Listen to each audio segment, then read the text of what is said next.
समय का पहिया कभी रुकता नहीं है, फिजिक्स किसी के आगे झुकता नहीं है। दोस्तों, आप लोग देख रहे हैं आपका अपना प्यारा सा चैनल अमर सक्सेना फिजिक्स क्लासेज और मैं हूं अमर सक्सेना। आज हम लोग अन्योन्य प्रेरकत्व, अन्योन्य प्रेरण या पारस्परिक प्रेरण तथा अन्योन्य प्रेरण गुणांक या अन्योन्य प्रेरकत्व के बारे में जानेंगे। पहला कहता है हमारा अन्योन्य प्रेरण क्या है या पारस्परिक प्रेरण क्या है। कहता है एक कुंडली में धारा के परिवर्तन के कारण दूसरी कुंडली में प्रेरित विद्युत वाहक बल उत्पन्न होने की घटना को अन्योन्य प्रेरण कहते हैं।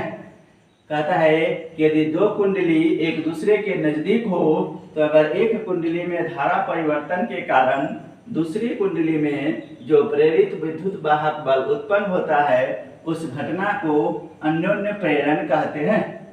अगला कहता है हमारा अन्योन्य प्रेरण गुणांक या अन्योन्य प्रेरकत्व को समझावे। कहता है दूसरी कुंडली में एकांक धारा प्रवाहित होने के कारण प्राथमिक कुंडली में जितना चुंबकीय फ्लक्स उत्पन्न होता है उसे अन्योन्य प्रेरण गुणांक या अन्योन्य प्रेरकत्व कहते हैं।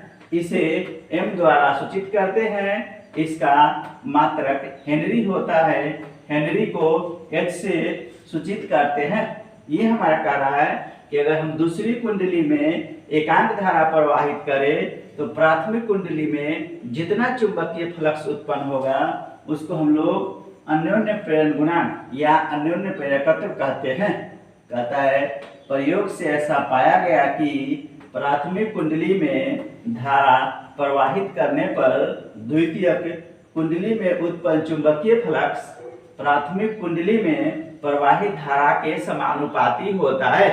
प्रयोग से ऐसा पाया गया कि अगर प्राथमिक कुंडली में धारा प्रवाहित किया जाए तो उसके कारण द्वितीय कुंडली में जो चुंबकीय फ्लक्स उत्पन्न होता है वो प्राथमिक कुंडली में प्रवाहित धारा के समानुपाती होता है। कह रहा यदि प्राथमिक कुंडली में I1 धारा प्रवाह के कारण द्वितीय कुंडली में उत्पन्न चुंबकीय फ्लक्स Φ2 हो तथा द्वितीय कुंडली में फेरों की संख्या N2 हो तो प्रयोग से N2 × Φ2 समानुपाती I1। N2 हमारा द्वितीय कुंडली में फेरों की संख्या और Φ द्वितीय कुंडली में उत्पन्न चुंबकीय फ्लक्स और I हमारा प्राथमिक कुंडली में प्रवाहित धारा है। समानुपाती को हटाते हैं तो एक नियत राशि देते हैं N2 × Φ2 बराबर M × I1 कह रहा है, जहां M एक नियतांक है जिसे अन्योन्य प्रेरकत्व कहते हैं। इसी को दूसरे प्रकार से परिभाषित किया जाता है। दूसरी कुंडली में प्रेरित विद्युत वाहक बल और प्राथमिक कुंडली में धारा परिवर्तन की दर के अनुपात को अन्योन्य प्रेरण गुणांक कहते हैं। यदि दूसरी कुंडली में प्रेरित विद्युत वाहक बल E हो और तथा प्राथमिक कुंडली में धारा परिवर्तन की दर di/dt हो तो अन्योन्य प्रेरण गुणांक की परिभाषा से m बराबर -e di/dt। यह हमारा कह रहा है कि दूसरी कुंडली में प्रेरित विद्युत वाहक बल, हमारा दूसरी कुंडली में प्रेरित विद्युत वाहक बल E है और प्राथमिक कुंडली में